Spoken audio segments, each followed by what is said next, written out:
कहानी की शुरुआत ढलती उम्र के एक रेसर सोनी को दिखाते हुए होती है, जो इस वक्त डेटोना नाम की मशहूर रेस में पोर्श टीम की तरफ से रेसिंग करने वाला है। लेकिन दोस्तों, आप लोग सोच रहे होंगे कि ये कोई आम रेस है, जबकि ये 24 घंटे लगातार चलने वाली एक खतरनाक रेस है। इस रेस में हर कुछ घंटे बाद ड्राइवर्स बदलते रहते हैं और इस वक्त सोनी की टीम सबसे आखिरी पोजीशन पर रेंग रही है और अब बारी है तीसरे ड्राइवर यानी सोनी की। वहीं टीम के कैप्टन को सोनी से बहुत बड़ी उम्मीदें हैं कि वो नंबर 1 पर चल रही BMW की टीम को पछाड़ देगा और सोनी भी ट्रैक पर उतरते ही पहले ही मोड़ पर अपना ऐसा खतरनाक हुनर दिखाता है कि एक साथ 3 गाड़ियों को ओवरटेक कर देता है। लेकिन असली धमाका तो तब होता है जब उसकी किस्मत चमकती है और आगे चल रही एक कार का इंजन फेल हो जाता है। सोनी बिना वक्त गंवाए सीधे दूसरे नंबर पर पहुंच जाता है। अब उसके सामने सिर्फ एक ही कांटा था, सबसे आगे चल रही BMW कार। जहां बाकी के रेसर्स मोड़ आते ही ब्रेक दबा देते थे, वहीं सोनी अपनी जान की परवाह किए बिना फुल स्पीड में गाड़ी को कट मारता है और पोर्श टीम को सबसे आगे नंबर 1 पर पहुंचा देता है। इसके बाद अपनी बारी खत्म होने पर जब सोनी गाड़ी अगले ड्राइवर को सौंपता है तो उसे कड़क आवाज में समझाता है कि मैंने गाड़ी तुझे पहले नंबर पर ला कर दी है, भूतनी के मेरी इस मेहनत को बेकार मत जाने देना। और कुछ ही देर में फैसला सबके सामने होता है। जिसकी उम्मीद थी सोनी की टीम डेटोना रेस की चैंपियन बन जाती है, लेकिन हैरान करने वाली बात ये थी कि सोनी को इस जीत की कोई खुशी नहीं थी। यहाँ तक कि वो जीती हुई ट्रॉफी को छूने से भी मना कर देता है, क्योंकि उसका मानना है कि ये चमचमाती ट्रॉफियां सिर्फ उसके लिए बद्दुआ लाती हैं। लेकिन टीम का कैप्टन उसकी इस कमाल की काबिलियत को देखकर उसे आगे भी टीम में बने रहने का ऑफर देता है, लेकिन सोनी साफ मना कर देता है, क्योंकि सोनी का कॉन्ट्रैक्ट सिर्फ इसी एक रेस के लिए था और वो अपनी रेसिंग परफॉर्मेंस को चेक करना चाहता था, क्योंकि उसे फिलहाल पैसों की जरूरत थी बिना किसी लालच या फेम के। इसलिए सोनी शर्तों के मुताबिक टीम को जीताकर चुपचाप वहां से निकल जाता है। अगले सीन में हम देखते हैं कि सोनी के पास उसका एक पुराना दोस्त रूबेन आता है। रूबेन खुद एक पूर्व रेसर रह चुका है, जो इस वक्त एपेक्स GP नाम की एक बड़ी F1 टीम का मालिक है। और दोस्तों, रूबेन के आने का मकसद तो आप समझ ही गए होंगे। वो सोनी को अपनी F1 टीम में शामिल होने का न्योता देने आया था। असल में रूबेन की टीम पिछले 2 सीजन से लगातार बुरी तरह हार रही है और टीम के सिर पर कर्ज का एक बहुत बड़ा पहाड़ टूट चुका है। और अगर इस सीजन उन्होंने कुछ कमाल नहीं करके दिखाया तो बोर्ड मेंबर्स इस टीम को बेच देंगे, यानी रूबेन का बरसों का सपना और उसकी मेहनत कौड़ियों के दाम बिक जाएगी। सोनी पहले तो इस ऑफर में कोई दिलचस्पी नहीं दिखाता, जिससे रूबेन को उसे मनाने के लिए थोड़ा इमोशनल खेल खेलना पड़ता है। रूबेन उसे सच्चाई बताते हुए कहता है, सोनी, अपनी हालत तो देखो, तुम आवारा घूम रहे हो, न घर है न परिवार, बीवी बच्चे भी तुम्हें छोड़कर चले गए हैं और तुम्हारी ये खटारा वैन जिसे तुम अपना घर मानते हो, इसके सिवा तुम्हारे पास है ही क्या। इसके बाद रूबेन उसे फ्लाइट का टिकट थमाते हुए कहता है कि वो उसका इंतजार करेगा। इसके बाद कहानी शिफ्ट होती है फॉर्मूला 1 के चमचमाते ट्रैक पर, जहां एपेक्स GP की टीम प्रैक्टिस कर रही है। और दोस्तों, आपको मैं F1 रेसिंग के बारे में थोड़ी बहुत नॉलेज दे देता हूँ। ये सिर्फ स्पीड या रेसिंग का खेल नहीं है, यहाँ तकनीक, हवा का दबाव और 1 सेकंड के 100वें हिस्से की कीमत भी मायने रखती है। इस टीम के पास फिलहाल सिर्फ एक ही रेसर बचा है, जिसका नाम है जोशुआ, क्योंकि बाकी सब रेसर टीम की डूबती नैया देखकर खिसक चुके हैं और F1 के नियमों के मुताबिक हर टीम को 2 रेसर्स उतारने ही होते हैं। और यही वजह थी कि रूबेन सोनी को टीम में लाना चाहता था। खैर, यहाँ हमारी मुलाकात होती है टीम की टेक्निकल डायरेक्टर कैट से, जो टीम की कार को बेहतर बनाने का काम करती है। और जब कैट जोशुआ से पूछती है कि कार में क्या कमी है, तो वो नौसिखिया रेसर अपनी कमियां छुपाने के लिए इधर उधर की फालतू बातें करने लगता है। जोशुआ का ध्यान रेसिंग से ज्यादा अपने करियर और इमेज चमकाने पर है। खासकर जब से उसे टीम की कंगाली की खबर मिली है, वो बस खुद को सोशल मीडिया पर स्टार दिखाना चाहता है, ताकि टीम बिकने के बाद उसे कोई दूसरी बड़ी टीम खरीद ले। इसी बीच वहाँ एंट्री होती है हमारे लेजेंड सोनी की। सोनी आखिरकार रूबेन का ऑफर मानकर एपेक्स GP के हेडक्वार्टर पहुंच जाता है। रूबेन टीम के सामने सोनी को दूसरा रेसर और जोशुआ के नए पार्टनर के रूप में इंट्रोड्यूस कराता है, लेकिन टीम का चीफ सोनी की उम्र को देखकर उसकी काबिलियत पर सवाल उठाने लगता है। जोशुआ को भी लग रहा था कि सोनी कोई मामूली रेसर है। वही चीफ रूबेन को किनारे बुलाता है और उसे कोई और बेहतरीन रेसर ढूंढने को कहता है, लेकिन रूबेन को सोनी पर पूरा भरोसा था। सोनी भी बिना वक्त गंवाए सीधे चैलेंज ठोक देता है। वो कहता है कि मुझे वही कार दो जो अभी जोशुआ चला रहा था। अगर मैंने जोशुआ से 1 सेकंड कम का टाइम निकाल कर नहीं दिखाया तो मैं अभी वापस लौट जाऊंगा। अगर मैं JP के लैप टाइम से 1 सेकंड जरा भी ऊपर गया तो हंसते हंसते मैं निकल जाऊंगा। सोनी को पूरे 30 साल हो चुके थे जब उसने आखिरी बार किसी F1 कार का स्टीयरिंग व्हील थामा था, और इन 30 सालों में F1 कार में काफी बदलाव आ चुके थे, जैसे नई तकनीक, नए फीचर्स, जैसे काफी कुछ बदल चुके थे। और अब सोनी के सामने सबसे बड़ी चुनौती थी पलक झपकते ही खुद को इन नए बदलावों के मुताबिक ढालना और खुद को साबित करना, क्योंकि उसने जैसा सोचा था अब F1 कार रेसिंग उससे कई ज्यादा मुश्किल हो चुकी थी। यहाँ तक कि टीम के मेंबर सोनी के हार पर अपने में ही बैट लगाने लगते हैं, लेकिन रूबेन पहले ही उनसे पैसे ले लेता है, क्योंकि उसे सोनी पर यकीन है कि वो इस चैलेंज को पूरा करेगा। इधर भले ही सोनी ने 30 साल से स्टीयरिंग न छुआ हो, लेकिन जिसका बेसिक मजबूत होता है उसे नई चीजें सीखने में देर नहीं लगती। सोनी तुरंत गाड़ी की नई तकनीक को समझ जाता है और जोशुआ के टाइम को मात देने के लिए कार की रफ्तार को उसकी आखिरी लिमिट तक खींच देता है। लेकिन दोस्तों, जोशुआ का रिकॉर्ड तोड़ने के चक्कर में सोनी उस करोड़ों रुपए के F1 कार के चीथड़े उड़ा देता है। लेकिन इसी के साथ सोनी ने जोशुआ के रिकॉर्ड को 500 मिलीसेकंड से तोड़ दिया था।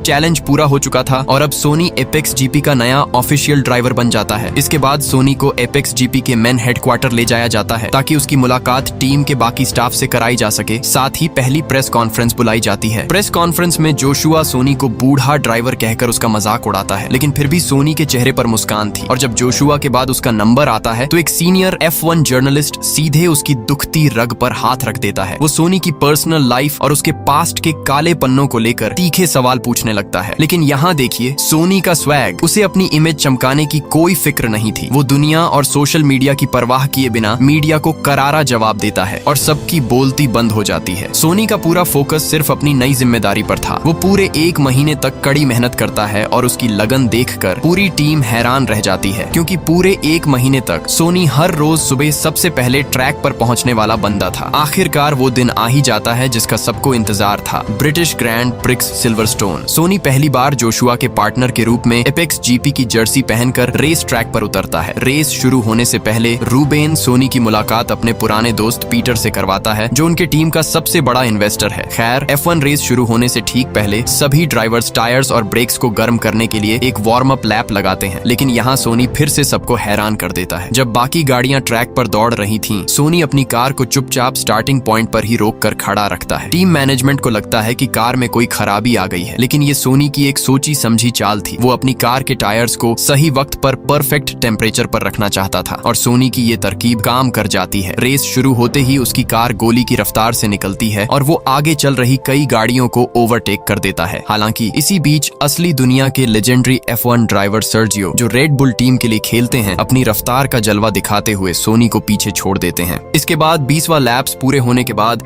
जोशुआ के टायर्स घिस जाते हैं और वो टायर्स बदलवाने के लिए पिट स्टॉप की तरफ मुड़ता है। लेकिन यहाँ घबराहट में क्रू मेंबर्स से एक बड़ी चूक हो जाती है। एक क्रू मेंबर के हाथ से टूल नीचे गिर जाता है और जोशुआ हड़बड़ाहट में गाड़ी उसके ऊपर से ही निकाल देता है। इसके तुरंत बाद सोनी भी अपने टायर्स बदलवाने पिट स्टॉप में आता है और बदकिस्मती से इस बार हाइड्रोलिक जैक में खराबी आ जाती है। इस तकनीकी गड़बड़ी की वजह से सोनी के बेहद कीमती कुछ सेकंड्स बर्बाद हो जाते हैं। जब सोनी ट्रैक पर वापस लौटता है तो वो ठीक अपने ही पार्टनर जोशुआ के आगे था। अब होना तो ये चाहिए था कि दोनों मिलकर टीम को जिताने के लिए काम करते, लेकिन बीच में जोशुआ का ईगो आ जाता है। वो सोनी को पीछे छोड़कर नंबर 1 बनने की जिद पर अड़ जाता है और दोनों आपस में ही रेस लगाने लगते हैं। और इस आपसी दुश्मनी का अंजाम ये होता है कि दोनों में से कोई भी रेस नहीं जीत पाता और टीम बुरी तरह हार जाती है।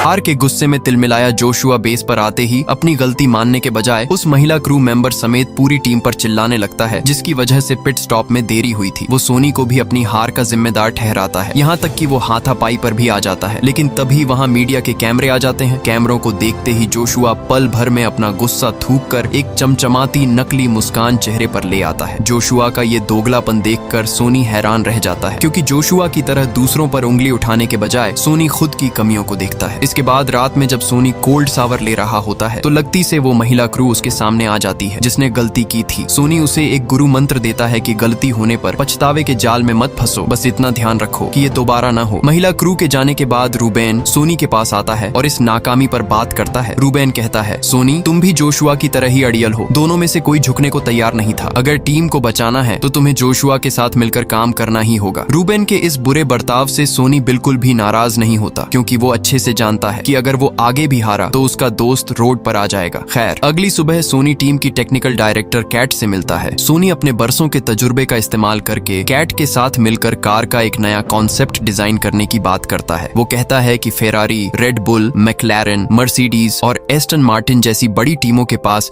सीधे ट्रैक पर दौड़ने के लिए हमसे कहीं ज्यादा दमदार इंजन है। इसलिए अगर हमें उन्हें हराना है तो हमें सीधे रास्तों पर नहीं बल्कि मोड़ों पर अपनी कार को सबसे तेज बनाना होगा। हालांकि मोड़ों मोड़ों पर तेज रफ्तार से गाड़ी मोड़ने में एक्सीडेंट का बहुत बड़ा खतरा था, लेकिन सोनी ये रिस्क लेने के लिए तैयार था। वो कैट से कहता है, खतरा चाहे जो हो, तुम गाड़ी को मोड़ों पर सबसे तेज दौड़ने के लायक रीडिजाइन करो। और हाँ दोस्तों, एक मजेदार बात बताऊं, यहाँ सोनी और कैट एक दूसरे पर लाइन भी मार रहे होते हैं। खैर, अब अगली रेस की तैयारी शुरू होती है। एक तरफ जोशुआ मॉडर्न और हाईटेक तरीकों से ट्रेनिंग कर रहा था, तो दूसरी तरफ सोनी अपने पुराने और आजमाए हुए देसी अंदाज में पसीना बहा रहा था। दोनों के रास्ते अलग थे, लेकिन मंजिल एक ही थी, अगली रेस में अपनी बादशाहत साबित करना। काफी लंबी ट्रेनिंग के बाद जब जोशुआ रात में अपने बेड पर था, तो वो अपने लैपटॉप पर सोनी के जवानी के दिनों का एक पुराना वीडियो देखने लगता है। और दोस्तों, यहाँ हमें पता चलता है कि सोनी कोई आम रेसर नहीं था, बल्कि उसे F1 का अगला सुपरस्टार माना जाता था। और आज जोशुआ जिस फेम के पीछे भाग रहा है, उसे सोनी ने बहुत पहले ही हासिल कर लिया था। लेकिन उसकी एक छोटी सी लापरवाही की वजह से उसके पार्टनर का भयानक एक्सीडेंट हो गया था। और असल में यही वजह थी कि इस सदमे के बाद सोनी अचानक रेसिंग की दुनिया से गायब हो गया था। खैर, कहानी आगे बढ़ती है और हंगरी ग्रैंड प्रिक्स के क्वालिफाइंग राउंड का दिन आ जाता है। पूरी टीम बैठकर टायर्स को लेकर एक जरूरी मीटिंग कर रही थी। F1 रेसिंग में 3 तरह के टायर्स का खेल होता है, जिसे आपको जानना बहुत जरूरी है। पहला हार्ड टायर, ये सबसे लंबे समय तक टिकते हैं, लेकिन इनकी ग्रिप यानी सड़क पर पकड़ कमजोर होती है, जिससे कार टॉप स्पीड नहीं पकड़ पाती। दूसरी मीडियम टायर, ये स्पीड और टिकाऊपन के बीच का एक परफेक्ट बैलेंस होते हैं। और तीसरा सॉफ्ट टायर, ये बहुत जल्दी घिस जाते हैं, लेकिन इनकी ग्रिप इतनी फौलादी होती है कि कार ट्रैक पर गोली की तरह भागती है। कैट पूछती है, इसके अलावा कुछ और जानना है प्रोफेसर? सोनी मुस्कुराते हुए कहता है, बस गाड़ी तेज चलाओ। इसके बाद चीफ उनकी कार में मीडियम टायर लगाने का ऑर्डर देता है। और जैसे ही रेस शुरू होते ही पहले ही मोड़ पर इतना तगड़ा मुकाबला होता है कि 3 गाड़ियां ट्रैक से बाहर जाकर क्रैश हो जाती हैं। लेकिन उन गाड़ियों के मलबे का एक टुकड़ा सीधे सोनी की कार के टायर से जा टकराता है, जिससे उसका टायर पंचर हो जाता है और उसे तुरंत पिट स्टॉप आना पड़ता है। सोनी देखता है कि मीडियम टायर्स से बात नहीं बनेगी, इसलिए वो चीफ पर दबाव बनाता है कि उसकी कार में सॉफ्ट टायर्स लगाए जाएं। चीफ मना करता है और कहता है कि उसने मीडियम टायर के बदौलत कई ट्रॉफी जीती है, लेकिन सोनी अड़ जाता है और जिद पूरी होने तक कार को आगे नहीं बढ़ाता। आखिरकार चीफ को घुटने टेकने पड़ते हैं। अब पूरे ट्रैक पर सिर्फ सोनी ही ऐसा ड्राइवर था जिसके पास सुपरफास्ट सॉफ्ट टायर्स थे, और वो आगे चल रही गाड़ियों का शिकार करना शुरू कर देता है। लेकिन इस बार सोनी मतलबी नहीं था। वो अपनी पिछली गलतियों से सीख चुका था। वो खुद जीतने के बजाय अपने पार्टनर जोशुआ को टॉप 10 में लाने के लिए ट्रैक पर एक ऐसा गंदा खेल खेलता है जिससे सबके होश उड़ जाते हैं। सोनी अपनी कार से ट्रैक पर ऐसा हुड़दंग मचाता है कि चारों तरफ मलबा बिखर जाता है। F1 का नियम है कि जब भी ट्रैक पर कचरा या मलबा हो, तो रेस को धीमा करने के लिए सेफ्टी कार को मैदान में उतार दिया जाता है, ताकि वर्कर्स ट्रैक साफ कर सकें। इस सेफ्टी कार के आते ही आगे चल रहे रेसर्स की स्पीड कम हो जाती है, जिसका सीधा फायदा पीछे चल रहे जोशुआ को मिलता है और वो अपनी पोजीशन मजबूत कर लेता है। लेकिन रेस के आखिरी लैप में जोशुआ वॉकी टॉकी पर चिल्लाता है कि उसके टायर्स पूरी तरह घिस चुके हैं। अगर वो इस वक्त टायर बदलने पिट स्टॉप गया तो टॉप 10 की रेस से बाहर हो जाएगा। जोशुआ को हारता देख सोनी एक बार फिर अपना शैतानी दिमाग चलाता है, जिसकी किसी ने कल्पना नहीं की थी। सोनी जानबूझकर अपनी तेज रफ्तार कार को ट्रैक के किनारे लगे एक बड़े एडवर्टाइजमेंट बोर्ड से दे मारता है। बोर्ड के पर खच्चे उड़ जाते हैं और नियम के मुताबिक रेस को धीमा करने के लिए फिर से सेफ्टी कार को आना पड़ता है। इस गोल्डन चांस का फायदा उठाकर जोशुआ तुरंत पिट स्टॉप जाता है, टायर बदलता है और वापस आकर अपनी पोजीशन बचाते हुए टॉप 10 में जगह बना लेता है। पूरे 2 सीजन यानी कई सालों के बाद एपेक्स जीपी की टीम आखिरकार टॉप 10 में शामिल हो चुकी थी। ये उनके लिए किसी चमत्कार से कम नहीं था। पूरी टीम जश्न मना रही थी, लेकिन तभी प्रेस कॉन्फ्रेंस में वहीं सिर्फ हिरा सीनियर जर्नलिस्ट फिर आ धमकता है और ताना मारते हुए सोनी की इस कामयाबी को तुक्का बताने की कोशिश करता है। सोनी इस बार गुस्सा नहीं होता, बल्कि मुस्कुराकर उस जर्नलिस्ट को सीधे $10,000 की खुली शर्त दे देता है कि अगर वो अगली रेस हारा तो ये पैसे जर्नलिस्ट के होंगे। इस शर्त के बाद सोनी दिन रात सिम्युलेटर पर पागलों की तरह प्रैक्टिस करने लगता है, ताकि कार की सेटिंग को और फास्ट कर सके। वो सिर्फ जोशुआ को नंबर 10 पर देखकर खुश नहीं था, उसका निशाना अब सीधे नंबर 1 की ट्रॉफी पर था। सोनी का ये जज्बा देखकर आलसी जोशुआ के खून में भी उबाल आ जाता है। और अब आगे बारी थी इटली के ऐतिहासिक मोंजा ट्रैक की। वहीं रेस से पहले एक मीटिंग में एपेक्स जीपी टीम के चीफ को फेरारी और मैक्लारेन रेनॉल्ट जैसी दिग्गज टीमों के मालिकों के साथ बैठने का मौका मिलता है, जहां वो सोनी के एग्रेसिव ड्राइविंग का मजाक उड़ाते हैं। और जब दिग्गज टीमों के मालिक नागरिकों से पूछा जाता है कि आप एपेक्स जीपी के बारे में क्या सोचते हैं, तो वो स्वैग में कहते हैं कि हम सोचते ही नहीं, जिससे चीफ को बुरा लगता है। खैर, कुछ देर बाद जब टीम की सीक्रेट ब्रीफिंग होती है तो सोनी अपना असली मास्टर प्लान खोलता है। वो कहता है कि दुनिया मुझे एक लापरवाह और बदतमीज ड्राइवर समझती है और मैं लोगों की इसी सोच का इस्तेमाल करके ट्रैक पर सबका ध्यान खींचूंगा और जोशुआ को नंबर 1 बनाऊंगा। अब जोशुआ भी समझ चुका था कि सोनी कोई कच्चा खिलाड़ी तो नहीं है। खैर, देखते ही देखते रेस का 20वां लैप आ जाता है। जोशुआ 10वें नंबर पर शान से दौड़ रहा था, जबकि सोनी जानबूझकर काफी पीछे 11वें नंबर पर चल रहा था ताकि वो अपने पीछे आ रहे बाकी रेसर्स का रास्ता रोक सके और उन्हें आगे न बढ़ने दे। यही नहीं, जब पिट स्टॉप में टायर बदलने का वक्त आता है तो सोनी रेसर्स को चकमा देने के लिए एक और चालाकी करता है। वो अपनी कार को इस तरह मोड़ता है कि टायर ब्लास्ट हो जाता है और कार के पहिए के साथ ढेर सारे कंकड़ पत्थर सीधे रेसिंग ट्रैक पर बिखर जाते हैं। जैसे ही मलबे को देखकर बाकी ड्राइवर्स अपनी गाड़ियां धीमी करते हैं, सोनी पलक झपकते ही पिट स्टॉप से टायर बदलकर बाहर आता है और उन सबको पीछे छोड़ देता है। और अब सोनी का सिर्फ एक ही मकसद था, जोशुआ को जिताना। वो ट्रैक पर अपनी कार को इस तरह आड़ी तिरछी दौड़ाने लगता है कि पीछे आ रही फेरारी और रेड बुल जैसी खतरनाक गाड़ियां चाहकर भी उसे ओवरटेक नहीं कर पाती। सोनी के इस फौलादी डिफेंस की बदौलत जोशुआ को आगे बढ़ने का खुला मैदान मिल जाता है और वो चीते की रफ्तार से गाड़ियों को पछाड़ते हुए सीधे चौथे नंबर पर पहुंच जाता है। लेकिन कहानी में सबसे बड़ा मोड़ आता है 46वें लैप में, जब ट्रैक पर अचानक बारिश शुरू हो जाती है और पूरा रेसिंग ट्रैक पानी से गीला और बेहद खतरनाक हो जाता है। जहां बाकी टीमों के रेसर्स टायर बदलने के लिए पिट स्टॉप की तरफ भागते हैं, वहीं सोनी और जोशुआ जान जोखिम में डालकर बिना रुके गाड़ी दौड़ाते रहते हैं, जिसका नतीजा ये होता है कि सोनी दूसरे और जोशुआ तीसरे नंबर पर पहुंच जाते हैं। अब उनका इकलौता टारगेट था नंबर 1 पर चल रही रेड बुल की कार। सोनी वॉकी टॉकी पर जोशुआ से कहता है कि वो बिल्कुल उसकी कार के पीछे सटकर चले और सही मौका आते ही सोनी उसे आगे निकलने का रास्ता दे देता है। सोनी एक बार फिर वॉकी टॉकी पर जोशुआ को समझाता है कि वो तब तक रेड बुल की कार को ओवरटेक ना करे जब तक अगला मोड़ खत्म नहीं हो जाता। लेकिन जोशुआ का जिद्दीपना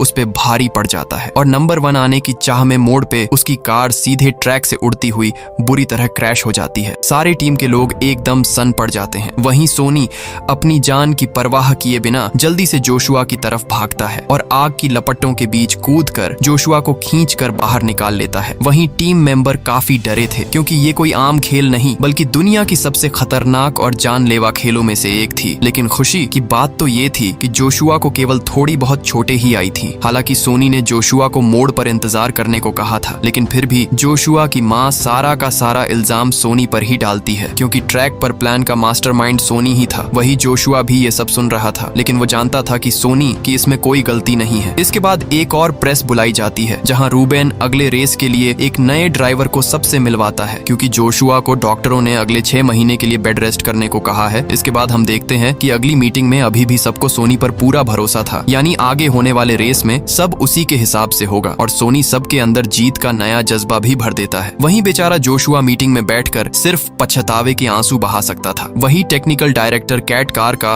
वो नया मॉडल तैयार कर चुकी थी, जैसा सोनी ने कहा था, और ये रिस्की प्लान रंग भी लाता है। आगे होने वाले रेस में सोनी इस नई कार के साथ ट्रैक पर टहलका मचा देता है और एपेक्स जीपी का नाम पूरी दुनिया में बड़ा बना देता है। लेकिन अभी भी वो बड़ी टीमों के मुकाबले काफी पीछे थे और अभी भी आगे उन्हें बहुत कुछ करना होगा। देखते ही देखते 6 महीने बीत जाते हैं और अब जोशुआ पूरी तरह ठीक होकर टीम में वापस लौटता है। सब उसका स्वागत करते हैं, लेकिन जोशुआ को रेस के दौरान ट्रैक पर एक बहुत बड़ा झटका लगता है। वो देखता है कि फैंस अब जोशुआ को भूलकर सोनी को अपना असली हीरो मानने लग गए हैं और एक साथ मिलकर टीम को जिताने के बजाय जोशुआ के दिल में फिर से सोनी के लिए नफरत और जलन पैदा हो जाती है और वो रेस के दौरान बचकानी हरकतें करने लगता है और सोनी को नीचा दिखाने के चक्कर में खुद की ही टीम की रेस खराब कर देता है। रेस खत्म होने के बाद सोनी का पारा 7वें आसमान पर पहुंच जाता है। वो सीधे जाकर जोशुआ की क्लास लगा देता है। साले, मैं यहाँ खून पसीना बहाकर टीम को इस मुकाम पर लाया हूँ और तू लौटकर सब बर्बाद कर रहा है। असल में सोनी तो जोशुआ को ही नंबर 1 बनाना चाहता था, पर जोशुआ के घमंड ने सब मिट्टी में मिला दिया। दोनों के बीच बढ़ते झगड़े को देखकर कैट एक तरकीब निकालती है। वो दोनों को एक सीक्रेट डिनर पर बुलाती है ताकि वो आपस में बैठकर बात कर सकें और अपनी दुश्मनी भुलाकर फिर से पक्के दोस्त बन सकें। और ये आइडिया काम भी कर जाता है और दोनों के बीच सब ठीक हो जाता है। आगे हम देखते हैं कि टीम पर एक नई मुसीबत टूट पड़ती है। फार्मूला 1 की ऑफिशियल अथॉरिटी को एपेक्स जीपी के खिलाफ एक शिकायत मिलती है। शिकायत ये थी कि एपेक्स जीपी की कार का नया डिजाइन इलीगल है, जिसे सोनी और कैट ने मिलकर बनाया था और टीम ने इसके लिए F1 से ऑफिशियल परमिशन भी नहीं ली थी। यानी टीम के अंदर ही कोई ऐसा गद्दार था जिसने उनके सारे राज बाहर लीक कर दिए हैं, जिसका नतीजा ये होता है कि F1 ने उस नए डिजाइन पर बैन लगा दिया। यानी अब एपेक्स जीपी को मजबूरी में अपनी उसी पुरानी और खटारा कार के साथ ट्रैक पर उतरना था, जिसमें कोई खासियत नहीं थी। इसके बाद अगले रेस का दिन आता है और सोनी को अचानक याद आता है कि वो अपना लकी ताश का पत्ता अपनी जेब में रखना भूल गया है, जिसे वो रेस के दौरान अपनी जेब में रखता ही रखता है। और ऊपर से वही पुरानी खटारा गाड़ी देखकर सोनी का मानसिक संतुलन बिगड़ जाता है। वो गुस्से, तनाव और घबराहट में होश खो बैठता है। किसी को कुछ समझ नहीं आ रहा था कि आखिर सोनी को हुआ क्या है। इधर ट्रैक पर गाड़ी पूरी तरह सोनी के कंट्रोल से बाहर हो जाती है और अचानक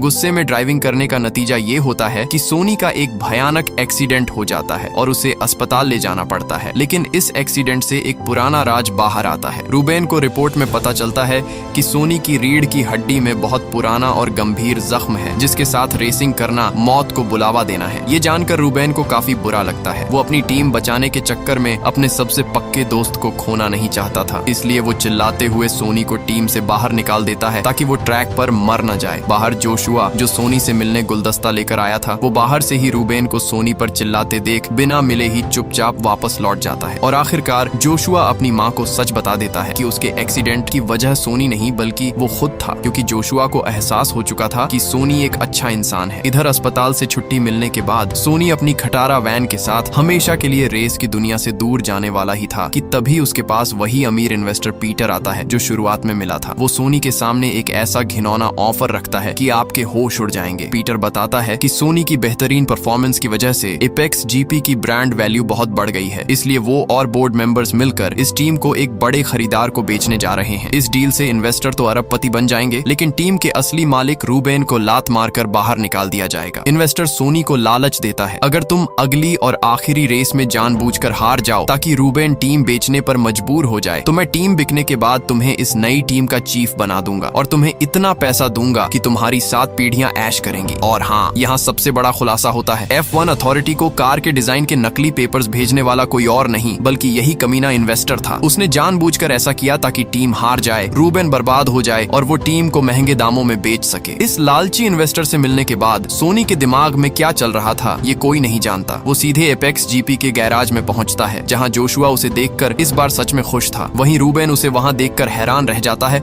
और पूछता है, तू यहाँ क्या कर रहा है कमीने, फिर मरने आ गया। अब सोनी ने उस इन्वेस्टर की डील एक्सेप्ट की है या वो अपने दोस्त रूबेन को बचाने आया है, ये तो हमें आगे पता चलेगा। लेकिन वो रूबेन की आंखों में आंखें डालकर सीधे कह देता है कि चाहे जो हो जाए रूबेन, इस सीजन की आखिरी रेस में सिर्फ और सिर्फ मैं ही ड्राइव करूंगा। कहानी में आगे एक और जबरदस्त ट्विस्ट तब आता है जब सोनी को पता चलता है कि कैट ने फार्मूला 1 की अथॉरिटी को उन दस्तावेजों को दोबारा जांच करने को कहा जिसमें पाया गया कि वो पेपर्स पूरी तरह फर्जी और नकली थे। यानी फाइनल रेस में सोनी की पसंदीदा कॉर्नरिंग कार को इस्तेमाल करने की इजाजत मिल चुकी थी। इसके बाद अब हम पहुंच चुके हैं अबू धाबी के रेस ट्रैक पर, जहां इस सीजन की आखिरी और फाइनल रेस होने वाली है। वहीं पीटर सोनी को एपेक्स जीपी की जर्सी में देख हैरान रह जाता है। सोनी पीटर को मैसेज में मिडिल फिंगर की इमोजी भेजकर उसे करारा जवाब दे देता है। यानी सोनी पूरी ईमानदारी से टीम के लिए रेस करने वाला है। इसी बीच वही खड़ूस सीनियर जर्नलिस्ट फिर से सोनी का इंटरव्यू लेने आता है, लेकिन सोनी इस बार उससे बात करने के बजाय सीधे अपने टीम मेंबर को आवाज लगाता है और उस जर्नलिस्ट के मुंह पर पूरे $10,000 कैश थमा देता है। सोनी ने साबित कर दिया कि वो जुबान का पक्का खिलाड़ी है और वो दोगले लोगों जैसा नहीं है। खैर, अब रेस का काउंटडाउन खत्म होता है और गाड़ियां हवा से बातें करने लगती हैं। पहले लैप में जोशुआ किसी तरह 11वें नंबर पर पहुंचता है, जबकि सोनी 22वें नंबर पर सबसे पीछे फंसा हुआ था। लेकिन न्यू कार डिजाइन का जादू चलते ही सोनी चीते की रफ्तार पकड़ता है और एपेक्स जीपी सीधे 9वें नंबर पर आ जाती है। लेकिन 11वें लैप तक रेड बुल, मर्सिडीज और फेरारी जैसी दिग्गज टीमें सबसे आगे लीड कर रही थीं। वहीं सोनी सोनी को पीछे चल रहे ड्राइवर्स से कड़ी टक्कर मिलती है, जिससे बचने के लिए उसे तुरंत पिट स्टॉप में टायर बदलने आना पड़ता है। खेल पलटता है 25वें लैप में। जोशुआ शानदार ड्राइविंग करते हुए सीधे नंबर 1 की पोजीशन हासिल कर लेता है, लेकिन उसकी ये खुशी ज्यादा देर नहीं टिकती, क्योंकि उसकी कार का पिछला टायर पंक्चर हो जाता है और उसे पिट स्टॉप भागना पड़ता है, जिसकी वजह से एपेक्स जीपी पहले नंबर से सीधे 6ठे नंबर पर आ जाती है। अब पूरी टीम की उम्मीदें सोनी पर थीं, लेकिन सोनी का टायर भी घिस चुका था और ऊपर से पीछे से एक कार सोनी को टक्कर मार देती है, जिससे टीम की जीत की उम्मीद और भी कम हो जाती है। यही नहीं, टक्कर की वजह से टाइम आउट हो चुका था और सोनी की कार की हालात ऐसी हो चुकी थी कि पिट स्टॉप आना मुश्किल सा लग रहा था, और अगर सोनी पिट स्टॉप नहीं पहुंचा तो वो रेस से बाहर हो जाएगा। लेकिन हिम्मत न हारते हुए सोनी जैसे तैसे पिट स्टॉप तक पहुंच जाता है, जिसके बाद क्रू मेंबर्स झटपट कार रिपेयर कर देते हैं। इसके बाद टाइम आउट खत्म होने के बाद सभी गाड़ियां दोबारा स्टार्टिंग ग्रिड पर लगती हैं और रेस शुरू होते ही नजारा कुछ ऐसा था। मर्सिडीज नंबर 1 पर, फेरारी नंबर 2 पर और हमारा लेजेंड सोनी नंबर 3 पर पहुंच चुका था। और अब आखिरी 4 लैप्स ही बाकी थे, जहां से खूनी रेस शुरू होती है, जिसकी किसी ने कल्पना नहीं की थी। सोनी चौथे नंबर पर चल रहे जोशुआ को मैसेज देता है कि वो उसकी कार के पीछे ढाल बनकर चले, क्योंकि उनका पहला शिकार थी फेरारी। यहाँ पर सोनी की प्लानिंग के जरिए दोनों एक खतरनाक मोड़ पर फेरारी को पछाड़ देते हैं और अब उनके सामने खड़ा था F1 का सबसे बड़ा लेजेंड लुइस, जो 7 बार का वर्ल्ड चैंपियन है, जो मर्सिडीज चला रहा था। अब यहाँ पर लुइस को हराने के लिए किसी एक को कुर्बानी देनी ही थी। सोनी खुद को दांव पर लगाने का फैसला करता है और लुइस का रास्ता रोकता है ताकि जोशुआ नंबर 1 पर निकल सके। उनका ये प्लान कामयाब रहता है और जोशुआ आगे निकल जाता है, लेकिन चैंपियन लुइस इतनी आसानी से हार मानने वाला नहीं था। वो अपनी कार से सोनी को ऐसा कट मारता है कि सोनी की कार लड़खड़ा जाती है, लेकिन सोनी किसी तरह कंट्रोल संभाल लेता है। अब लुइस का निशाना सीधे आगे चल रहा जोशुआ था। लुइस जोशुआ के बिल्कुल करीब पहुंच जाता है और आखिरी मोड़ पर जोशुआ और लुइस दोनों की गाड़ियां आपस में टकराकर ट्रैक से बाहर हो जाती हैं। सोनी इस मौके का पूरा फायदा उठाता है और ट्रैक पर सबसे आगे निकल जाता है। इस आखिरी पल में सोनी को न तो फैंस का शोर सुनाई दे रहा था और न ही अपनी मौत का डर सता रहा था। वो गाड़ी दौड़ा नहीं, हवा में उड़ा रहा था और आखिरकार